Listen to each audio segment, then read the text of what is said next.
हरे कृष्णा, राधे राधे। आप सभी को होली की बहुत बहुत शुभकामनाएं। फ्रेंड्स, आज है गुरुवार और गुरुवार के दिन मैं अपना गुरुवार की पूजा करूंगी। आप सभी को गुरुवार का भी बहुत बहुत शुभकामनाएं।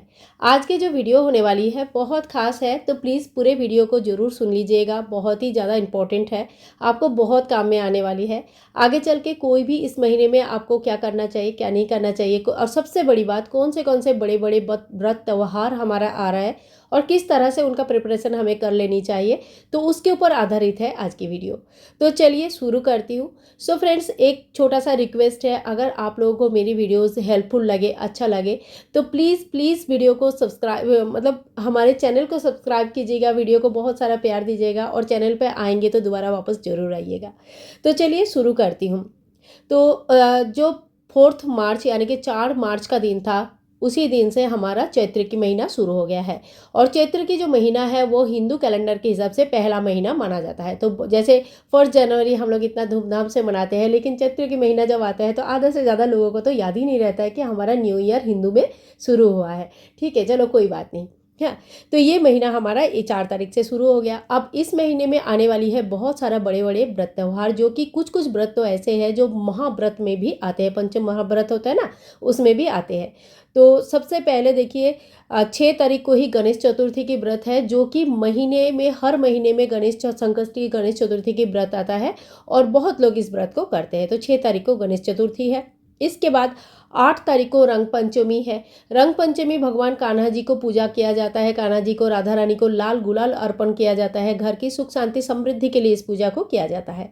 तो ये बहुत ही बढ़िया दिन होता है। और ये कहते हैं कि ये जैसे हम देव दीपावली मनाते हैं ना, वैसे ये देव होली है। हमारे होली होने के बाद इस दिन को, रंग पंचमी के दिन, भगवान के साथ होली खेला जाता है। फूलों की होली, रंगों की होली, इत्र की होली, और बहुत सारा ढेर सारा पकवान भी बनाया जाता है। तो इस दिन को बहुत ही धूमधाम से मनाया जाता है। इसके बाद देखिए, 9 तारीख को है सोमवार, और होली के बाद जो पहला सोमवार या पहला गुरुवार आता है, इसमें बहुत जगह पे शीतला माता की पूजन किया जाता है। शीतला माता का पूजन, भोजन और नियम का जो, अगर आप ध्यान से इस चीज़ को देखेंगे तो ये बहुत ही साइंटिफिक रीज़न रहता है। क्योंकि विंटर ख़त्म होता है और समर शुरू होता है, तो इस समय बहुत सारा चर्म रोग और बहुत सारा रोग भोग होता है। तो इन सारे चीज़ों से मतलब मुक्त होने के लिए, शरीर को स्वस्थ रखने के लिए इस समय खान पीन में भी चेंज आना चाहिए, और आता भी है। और ये जो पूजा होता है ना, इस समय किया जाता है शीतला माता की पूजा। और बहुत जगह पे शीतला माता का पूजा शीतला सप्तमी के दिन या अष्टमी के दिन किया जाता है। शीतला सप्तमी 10 तारीख को है, शीतला अष्टमी 11 तारीख को है। तो आपके यहाँ पे शीतला का माता का पूजा सोमवार को होता है, या शीतला सप्तमी को मनाते हैं, या शीतला अष्टमी मनाते हैं। लेकिन इन 3 दिनों में से कोई एक दिन आपको जरूर माता शीतला का पूजन घर पर भी सरल विधि से कर सकते हैं। नियम कानून पूरा मान लीजिए। बच्चों के लिए ये पूजा बहुत ही जरूरी होते हैं। खास करके घर पे अगर छोटे बच्चे हैं तो आप जरूर इस पूजा को कीजिएगा, क्योंकि रोग शोक से मुक्ति दिलाती है। इसके बाद देखिए, 13 तारीख को दशा माता का पूजन होते हैं। ये सारे पूजन जो होता है ना, ये घर की सुख समृद्धि के लिए होते हैं। दशा माता का पूजा घर की दशा परिवर्तन के लिए किया जाता है। दशा माता एक्चुअली माता लक्ष्मी का ही एक स्वरूप है, जिनकी पूजन करने से घर में सुख शांति समृद्धि रहती है और सुहागन महिलाएं इस व्रत को रखती है। 15 तारीख को पाप मोचिनी एकादशी है। तो एकादशी तो हमेशा ही व्रतों में श्रेष्ठ माना जाता है। जो एकादशी व्रत करते हैं उनको तो एकादशी व्रत रखना ही है। जो नहीं भी करते हैं वो भी आज के दिन भगवान श्री विष्णु नारायण की पूजा जरूर करेंगे। लक्ष्मी नारायण जी के एकत्रित रूप से पूजा करने से घर में सुख शांति समृद्धि होती है, मन को शांति मिलती है, आध्यात्मिक उन्नति होती है। ठीक है। इसके बाद 16 तारीख को सोम प्रदोष व्रत है। सोमवार को जब प्रदोष व्रत पढ़ते हैं तो बहुत ही ज़्यादा खास माना जाता है, क्योंकि प्रदोष व्रत और सोमवार दोनों ही भगवान शिव जी को उत्सर्ग किया गया है। और देखिए, इस साल जो है ना, अधिक मास भी शुरू हो रहा है। ठीक है, इसके ऊपर एक डेडिकेटेड वीडियो ऑलरेडी चैनल पर है, आप जरूर देखिएगा। ठीक है, तो अधिक मास शुरू होने के कारण, अधिक मास जैसे ही शुरू हो जाता है, कोई नया व्रत पहली बार नहीं उठाया जाता है।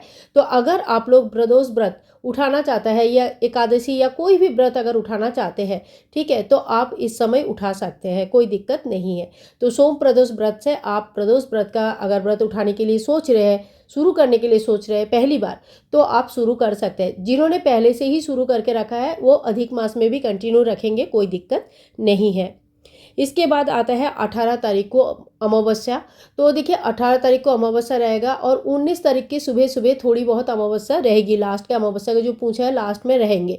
लेकिन 19 तारीख से ही घट स्थापना हो जाएगा। गुड़ी पड़वा या नवरात्रि की शुरुआत जिसे हम कहते हैं, चैत्र नवरात्रि बहुत ही बड़ा त्यौहार है और हिंदू शास्त्र में बहुत ही मतलब शक्तिशाली त्यौहार जिसे कहते हैं, तो वो शुरू हो जाएगा। तो 18 तारीख को हमें अमावस्या के सारे रूल्स नियम्स के हिसाब से चलना है। पितरों को तर्पण करनी है, दान धान कर सकते हैं, स्नान दान की विशेष महत्व रहता है। और ये सारे वीडियोस आप लोगों को डिटेल्स में मिल जाएगा, तो चैनल के साथ जुड़े रहिएगा। सब कुछ डिटेल्स में धीरे धीरे शेयर करती रहूँगी। 19 तारीख सबसे बड़ा दिन है। 19 तारीख है नवरात्रि की कलश स्थापना, घट स्थापना। 19 तारीख सुबह स्नान आदि करने के बाद हमें माता रानी की स्थापना करना है। छोटे बड़े कैसे भी स्वरूप में कर सकते हैं। कलश स्थापना के बिना विथ कलश स्थापना के साथ ज्वारे बो के भी अखंड दीप दान करके नवग्रह की स्थापना करके आप नवरात्रि की शुरुआत कर सकते हैं। और अगर संभव नहीं है तो केवल मात्र माता रानी के एक फोटो के सामने धूप दीप करके और डेली भोग लगाकर भी आप नवरात्रि के व्रत को कंटिन्यू कर सकते हैं। ठीक है, तो ये हो गया 19 तारीख का। 19 तारीख से चैत्र नवरात्रि शुरू है और इस समय अगर आप नवरात्रि के लिए व्रत रख रहे हैं या अखंड दीपदान कर रहे हैं तो ध्यान में रखिए कि ये जो 9 दिन का टाइम हमें मिला हुआ है, इसमें हमें बाहर नहीं जाना है। अक्सर बीच में को आता है मतलब ऐसे लिख के आते हैं कि दीदी हमें जाना पड़ेगा 2 दिन के लिए, क्या करें? तो उसमें मैं क्या बताओ। अगर आपको जाना पड़ेगा या जाना हो सकता है ऐसा आपको पहले से लग रहा है, तो फिर आप नवरात्रि की नॉर्मल पूजा कीजिए। आप संकल्प लेके 9 दिन का अखंड दिया स्थापन या कलश स्थापना ये सब मत कीजिएगा। जैसे नित्य पूजा होता है वैसे ही कीजिएगा। ठीक है। और अगर आपने कुछ स्थापना किया है, संकल्प लिया है, चौकी लगाया है, तो बीच में नहीं जाना है। ठीक है, आप पहले से ही इस बात को समझ लीजिएगा। अगर आपको जाना है तो आप ये सब स्थापना मत कीजिएगा। बार बार बोल रही हूँ क्योंकि बीच में अब क्या करें पूछने से, सच में इतना बड़ा पंडित तो मैं हूँ नहीं कि मैं कुछ भी उनमें विधान दे सकूँ। ऐसा कोई नियम इसमें होता नहीं है। ठीक है, 21 तारीख को गणगौर पूजा है। गणगौर पूजा 16 दिन की होती है। शुरुआत इनके होली के समय ही हो जाती है, होली के दिन ही हो जाता है। और गणगौर पूजा का भगवान शिव पार्वती का ही एक स्वरूप है गणगौर। ठीक है, इनकी जो पूजा होती है 21 तारीख को रखा जाएगा, लास्ट दिन जो होगा। और सभी जगह पे लगभग भगवान माता पार्वती भगवान शिव जी की पूजन आज के दिन छोटे बड़े कैसे भी लेवल पे आप कर सकते हो।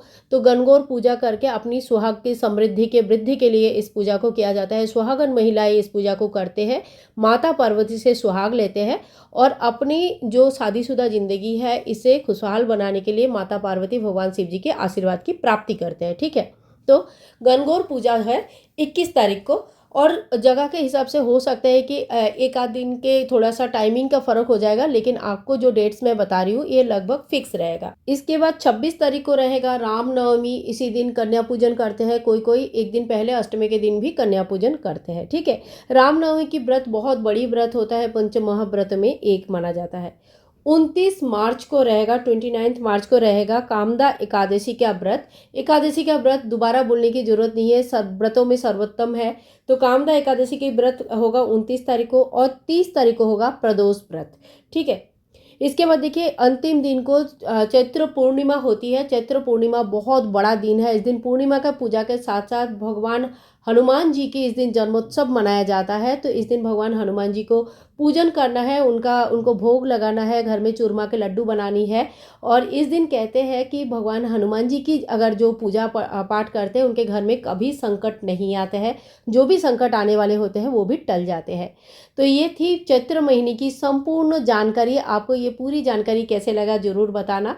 अगर वीडियो में दी गई जानकारी आपको अच्छा लगा है तो प्लीज़ लाइक कीजिएगा, शेयर कीजिएगा और एक रिक्वेस्ट है चैनल को सब्सक्राइब जरूर कीजिएगा। मिलूंगी नेक्स्ट वीडियो में, तब तक के लिए हरे कृष्णा, राधे राधे।